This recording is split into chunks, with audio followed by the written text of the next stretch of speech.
This is the hardest part of war. When this part is over, everything else will be easy. Baas was mumbling to himself again. He should stop doing that. He had to remind himself every time to make sure he knew not to do it when others were around. He knew that once he got to where he was going, he was going to have to stop that. Otherwise, they might kick him out before he had a chance to prove himself. But since he had no idea where he was going, when he'd get there, or even where he was at the moment, the 16-year-old figured he was safe for now. Wherever he was, it had a lot of grass. He had seen nothing but blue sky and grass ever since the discreets dropped him off. He'd been traveling on foot for 2 days now. 2 days! He couldn't believe he was actually 2 days off from the drop-off point. When they tell you Wig is a much bigger place than you can imagine, they don't do it justice.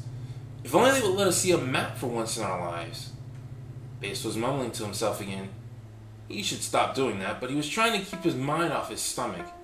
He tried to keep his mind off his thirst, too. Trying doesn't always work in Baas's case. His stomach tends to be louder than his thoughts.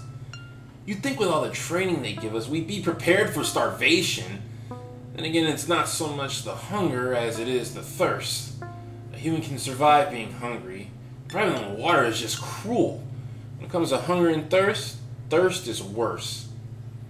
Baas was mumbling to himself again, but he didn't mind it this time. The rhyme made him laugh, which made him forget about his hunger, even if nobody was around to hear it.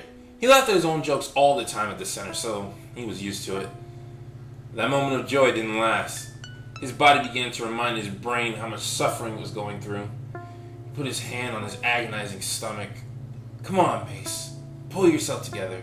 If you walk in there, Baas, looking all tired and weak, that's what they'll see you as for life.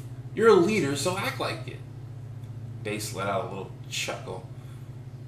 Baas walks into a Baas. That's funny. Baas was mumbling to himself again. He should stop doing that. To distract it from his stomach, Baas put his right hand on his white band, still there on his left bicep, like it had been his whole life. Like everybody's band had been there for their whole lives.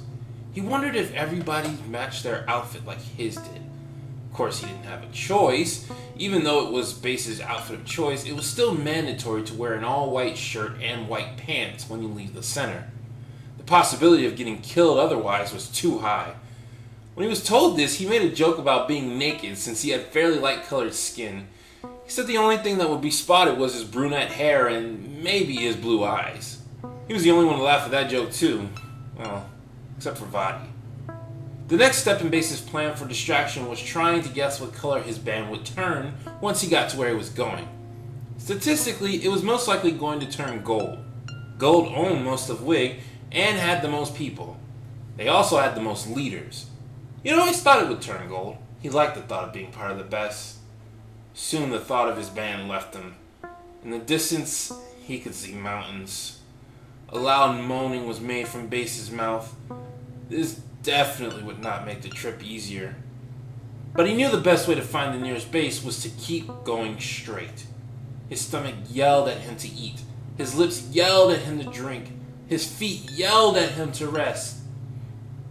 This is the hardest part of war.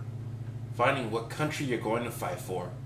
When this part is over, everything else will be easy. Baas was mumbling to himself again. He should stop doing that. Remember guys, if you want to read the story ahead of me, you can click on the link in the description. It will take you to the full story. I release these videos every couple of days in between my Let's Play videos. I will see you guys in the next video. So until then, so long, farewell, I'd be to say goodbye.